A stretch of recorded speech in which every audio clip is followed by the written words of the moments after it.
I rise in this August House to extend my support to the second batch of supplementary demand for grants for the year 21-22. As we are aware that the Ministry of Finance had laid this proposal on the table on 3rd of December 21. We are aware of the fact that under very difficult circumstances, the budget of 21-22 had been formulated. We were going through the worst times of Corona, and this particular budget, if I say, has played a vital role in ensuring the revival of the economy. I don't think it would be exaggeration. We need to accept it, that this particular budget has contributed to the revival of the economy. One of our friends just mentioned about 8.4% growth in the second quarter. I think that explains whatever I have been saying.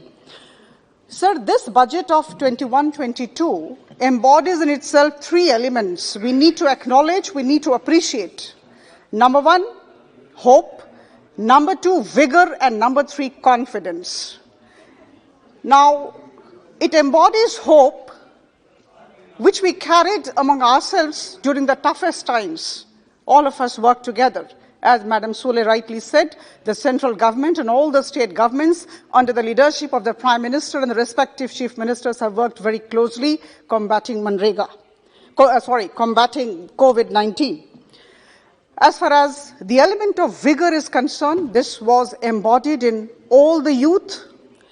In fact, they have been filled with abundant promises and unsuppressed thirst to perform and succeed. This is very much visible, and I think the budget has been trying to help this segment of the population. Confidence, the element of confidence reflected by the budget, there is the confidence that the economy will revive and reset. Sir, as we know, this particular supplementary demand for grants second batch includes 69 grants and 2 appropriation, and approval of the House is sought for rupees 3,73,000 crore. Now, sir, as I rise to speak, as I would be talking about certain departments, the proposals that I have placed before the House, I would definitely like to recall the statement made by Honorable Prime Minister Modi. He had rightly said, I would appreciate the House to kindly understand the spirit behind the statement made by the Honorable Prime Minister. Some time back he had said, this country is not made by politicians, kings and governments. This country is made by farmers, laborers, our mothers and sisters and youth. And therefore, this particular budget, the second batch of supplementary demand for grants, reflects the spirit of the statement of Honorable Prime Minister. We may not like it, but we must accept it. We must have the humility to accept it. Sir, I have been listening to all my esteemed colleagues from the right side, and all of them have been talking about MG and RGS. I would start with the Ministry of Rural Development. The Department of Rural Development is one of the departments under the Ministry of Rural Development. From 2013 to 2018, I had the opportunity of serving as the Joint Secretary handling MG and RGS, the biggest anti-poverty program of the world. Sir, this supplementary demand for grants talks of 47,039 crore rupees for the Ministry of Rural Development, which includes rupees 25,000 crore for Manrega, which includes 2,000 crore under Manrega for asset creation. Now, I think it's very, very important to understand the budget of MG and RGS. MG and RGS, backed by an act of 2005, it's very important to understand the way the budget is formulated. I would request the House not to compare apples with oranges. Apples must be compared with apples, and oranges must be compared with oranges only. Sir, when 21-22 budget was brought by the Honorable Finance Minister in February, she had brought in 73,000 crore rupees for MG and RGS, which was 18% more than the BE of 2020-21. B compared to B, 18% above. Now, there was an apprehension in the minds of the friends on the right side. They had said at that point of time, and today also some of the friends reiterated, that 34% less this time compared to last year. Now, what they are doing is, they are comparing the BE of 21-22 with the RE of 2021, which is not right. In fact, today, we must thank Honorable Prime Minister. In May 2014, when Prime Minister had come, he had taken the charge. One direction that had been given to the Ministry of Rural Development, where I was working as the Joint Secretary handling the program, was transform Manrega, focus on asset creation. The direction was to focus on water conservation, water management, and ensuring water availability for all, and thereafter we started. Today in the morning, I talked to the officials of the Department of Rural Development because I knew these things would come up today. Questions would be raised, doubts would be actually placed on the table today regarding Manrega. I'm extremely delighted to inform the House that despite your apprehension that 34% less BE of this year compared to the RE of last year, we have done exceedingly well. It's very easy to formulate schemes and programs.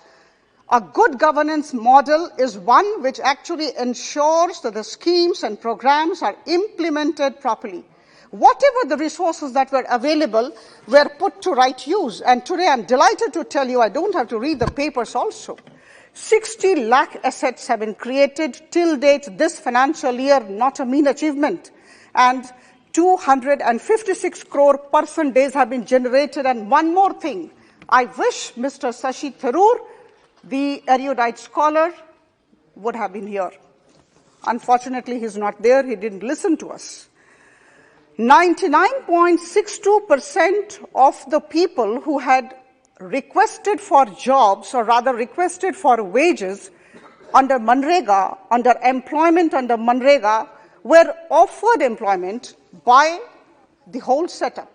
All the states helped by the central government. 99.62%, please remember. So please don't say that whatever demand was there, it could not be met. This is wrong. Please go to the website of Manrega. I'm extremely delighted to tell you, rather very happy to tell you, proud to tell you that MGNREGS has a wonderful website. It's a real-time basis. You can see everything there. And it's not the central government handling the website. It's real-time. It's coming from below, from all the states. So the fund allocation, 25,000 crore. And interestingly, as per the direction of the PM Modi, there has been very good focus on asset creation. 2,000 crore rupees have been earmarked for asset creation. I think we need to compliment the efforts of the government, commend the endeavor of the Prime Minister. The fund allocation now will definitely benefit the implementation and contribute to the growth of the scheme. So I come to the next ministry, the Ministry of Jal Shakti. I'm reminded of the statement of Nishikant Dubeji. He mentioned, and I think some of our friends from that side also mentioned, sir, apart from the Namami Gange plan, we are also talking of river linking projects. River linking projects, Cabinet approved the Ken Betwa river linking project in Bundelkhand area, water-starved area, for 44,606 crore rupees. This is not a mean achievement. Sir, the union budget of 21-22, the union budget, I'm not talking of the supplementary grant which has been placed now, the union budget of this current financial year envisioned universal water supply in 4,378 urban local bodies with 2.86 crore tap connections, as well as liquid waste management in 500 Amrit cities. So this is, I think, the focus of the government, the focus of the Prime Minister. He has been talking to all of us regarding the need to focus on water availability, water conservation, and water management. Sir, the Ministry of Jal Shakti has placed demand for 8786.17 crore. This has to be approved by this August House. I would request for that. So farmers, agriculture, I think we have been toying with this idea. I'm privileged to be the spokesperson of my party, and every evening on various TV channels, I meet all our friends from the right side. Many apprehensions, many doubts about the intention of the government as far as farming is concerned, as far as the interest of the farmers is concerned. Sir, छोटा किसान बने देश किसान, और मुझे लगता है मैं बहुत ही विनम्रता के साथ लेकिन आत्मविश्वास के साथ कह सकती हूं कि आदरणीय प्रधानमंत्री जी की सरकार किसानों के कल्याण पर केंद्रित है। हम किसानों के साथ खड़े हैं और खड़े रहेंगे। Sir, there has been record procurement at MSP of paddy and wheat this year. Nobody can deny that fact, number one. Number two, 28 crore soil health cards have been distributed and rupees 1.62 lakh crore have been credited through direct benefit transfer methodology to the accounts of 10 crore farmers. And sir, 1 lakh crore have been earmarked for the agriculture infrastructure, which is not a mean achievement. I need some time. Sir, the fertilizer plants that had been closed for years together, I'll mention one plant, I think we are all aware of that. The Guragpur plant, Honorable Prime Minister had gone to Guragpur and he actually inaugurated that plant. Rather, he announced the revival of that plant, which had been closed for 30 years, the Guragpur fertilizer plant, at a cost of rupees 8600 crore. It's a big achievement, and this also reflects the focus of the government on agriculture and allied works. So the Department of Fertilizers, in fact, has placed the demand to the tune of rupees 58,430 crore. This includes rupees 15,000 crore for urea subsidy scheme, rupees 26,602.66 crore for indigenous P&K subsidy, rupees 16,827.34 crore for imported P&K subsidy. Sir, this particular government has been talking of 100% neem-coated urea, and the work has started, and let me tell you with a lot of confidence, and that is what we have been seeing on the ground. We are all in Lok Sabha connected very much with the ground. Sir, the illegal usage of urea, the diversion of urea has been stopped because of the Prime Minister's focus on ensuring 100% neem-coated urea. So the Ministry of Agriculture and Family Welfare has placed the demand for 2,222.03 crore, and this includes rupees 241 crore for the northeastern region. I would request this August House to kindly extend your support. So the Ministry of Civil Aviation, in fact, everybody has been talking about the disinvestment, talking about the Air India. We seek approval for 66,820.05 crore. I think the matter has been debated enough. I would not like to dwell on that. This will be utilized for equity infusion in Air India Assets Holding Company for repayment of past government guaranteed borrowing and past dues liabilities of Air India. I would like to quote Honorable Prime Minister here. Honorable Prime Minister had rightly said a couple of weeks back that the disinvestment of Air India is the biggest example of public-private collaboration to deliver quality and improve services for Indians. Sir, two words stand out: to deliver quality and improve services for Indians. I think the good governance model will definitely talk of this. Sir, Ministry of Defense, देश सुरक्षित तो हम सुरक्षित, देश की सुरक्षा आदरणीय प्रधानमंत्री श्री नरेंद्र मोदी जी की सरकार की सर्वोच्च प्राथमिकता है. The government here has placed a demand for rupees 9,790.18 crore. This involves rupees 5,000 crore revenue expenditure for defense services, rupees 3,790.18 crore for capital outlay, and rupees 1,000 crore for civil defense. So the Ministry of Railways, I think we are aware of the importance of railways. So Indian Railways is certainly not only a medium to connect distances. I quote Prime Minister Modi again. Indian Railways is not only a medium to connect distances, but it is also becoming an important medium to connect the country's culture, tourism and pilgrimage. सिर्फ दूरियों को rail cum नहीं करता है, हमारी संस्कृति को, हमारी परंपरा को, हमारे तीर्थ स्थलों को, हमारे पर्यटन स्थलों को जोड़ता है. इसलिए रेलवेज का बहुत महत्व है. The present government, under the leadership of Prime Minister Modi, is talking of a national rail plan so that we are future ready. By 2030, we are absolutely ready, and there is focus on that.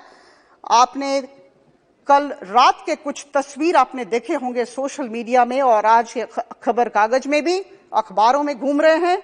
हमारे प्रधानमंत्री जी, आदरणीय मुख्यमंत्री श्री योगी आदित्यनाथ के साथ काशी के railway station पर खड़े थे कल रात. उन्होंने निरीक्षण किया, देखना चाहते थे कि काशी का रेलवे स्टेशन साफ है या नहीं, सुसंगठित है या नहीं, सुंदर है या नहीं.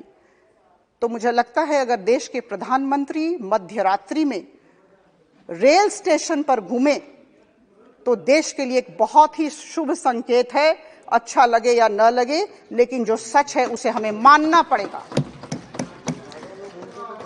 और जहां तक गुड गवर्नेंस मॉडल का सवाल है, हम सुशासन की बात करते हैं. दिसंबर 25 आदरणीय अटल बिहारी वाजपेयी जी की एनिवर्सरी है, हमें पता है, और उसे हम सुशासन दिवस के तौर पर मनाते हैं. जहां तक सुशासन का सवाल है तो मैं आप सबको बताना चाहूंगी कि आज आदरणीय प्रधानमंत्री जी काशी में 12 राज्यों के मुख्यमंत्रियों के साथ बैठे हुए हैं और सुशासन के तकनीकों की चर्चा कर रहे हैं. मुझे लगता है हम सब हमें सबको इसका स्वागत करना चाहिए. We need to accept this and congratulate and appreciate. Sir, as I told you, not just formulation of schemes, but the implementation of the schemes is extremely important, and that is why the PM National Gati Shakti program has come. Rupees 100 lakh crore have been earmarked for that matter, and I think we need to appreciate this endeavor of the government. Sir, with Janta in its heart, with Atmanirbhar Bharat as the vision, under the leadership of Prime Minister Modi, we will all, the government, will continue to walk the talk, deliver, and make dreams come true. Now, with this, I would very humbly request all the esteemed members of the House to kindly extend support to the second batch of supplementary demand for grants for rupees 3.73 lakh crore. Thank you so much.